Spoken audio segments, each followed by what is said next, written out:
whatever. But hey, let's go.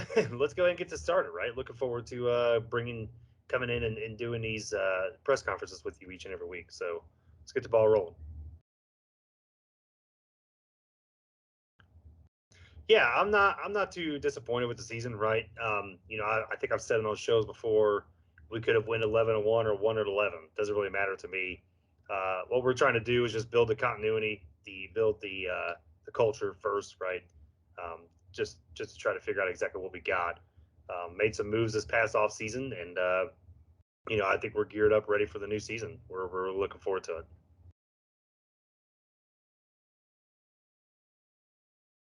Yeah, the offseason was great. Chris really got in there and did some great work. In free agency, we made some. I feel like we made some decent splashes. Um, with Christian Pierce coming in, being our new running back this season. We lost Brad. I mean, don't get me wrong, Brad's a great player, 1,000-yard rusher this past season, but he wanted to go a different direction, and I believe we did as well. So, being able to bring in somebody like Christian Peters that could be that bruising back and be able to break tackles and stuff is kind of what we're looking for in the office that we want to run. And then getting a guy like Jabril Curse who's going to be a run stuffer in the middle, right? Pairing him up with Derek Jinko, I think will be a big addition to the defensive line. And then you take a look at a guy like Angel Maldonado, right? Angel is a guy who comes over from Houston, younger player, hungry. Um, looking forward to seeing him what he could do on the field. So far in training camp and OTAs, he's looked pretty solid as our nickel corner. So, pairing him and Adam Knoll, the rookie we drafted together, I think is going to be great.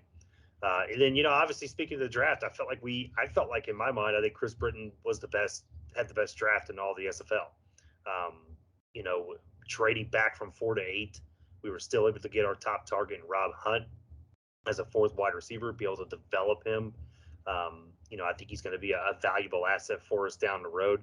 And then, coming back and getting the top corner rated in the draft, Adam Knoll, like down in the 20s.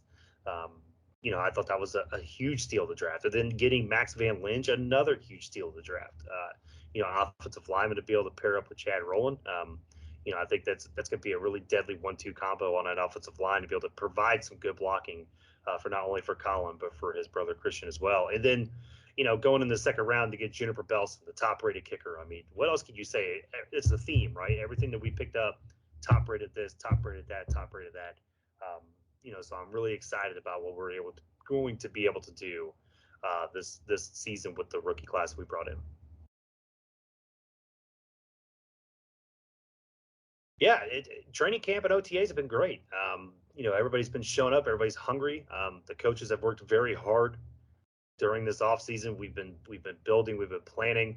I feel like we've been planning for months now. It's just all this culmination of everything being able to roll into one. And like I said, I'm really excited about what this is going to bring to the table for us. And these guys have been just amazing. They've been fantastic. I'm really excited with the energy that we've had. It's been really fantastic, and having these guys come into key veterans, coming in like Kanye Rockefeller, for example, Ryan Roosevelt. These guys have come in and really taken these young people under their wing, and I'm just excited. I'm really excited to get back into the snake pit. Really excited to get the 20th season of the SFL started, and just it's gonna be a great season. Yeah, Florida. They're tough. They're one of the best teams in the SFL for a reason, right? I mean, I feel like they've been in the playoffs every darn season so far um, since I've been in this league. They're just that good. I mean, we got to remember that at one point when they were in Alaska, I mean, this is a 3-time champion, back to back to back, right? They were the first ones to do it. So, I mean, obviously they're coming in with a really strong team. Um, Art Vandelay is a good coach, but you still got Mighty back there, who's one of the best coaches in all the SFL as well. Being able to guide him and do this and that. Ron Cochran is such a great player. That secondary of with Davidson and Carroll, I think, are just really big key contributors for that defense. You always got to look out for Big Sexy as well. I mean, that's why it's going to be a really big key for us to be able to hold that line. Because of the fact that with Van Lynch and Roland in there now, maybe we'll be able to get some of that blocking up there for these guys. So, But like I said, this is a tough first opponent. This is the way we want it, right? We don't want no gimmies. And we're just really pumped up about this season. So I'm looking forward to tonight's game. I think it's going to be fantastic, and I think what I heard earlier, I think that the tickets are sold out, so that's a huge thing. People in Indianapolis love their Ramblers, so we're really looking forward to it. Okay, thank you guys, appreciate it.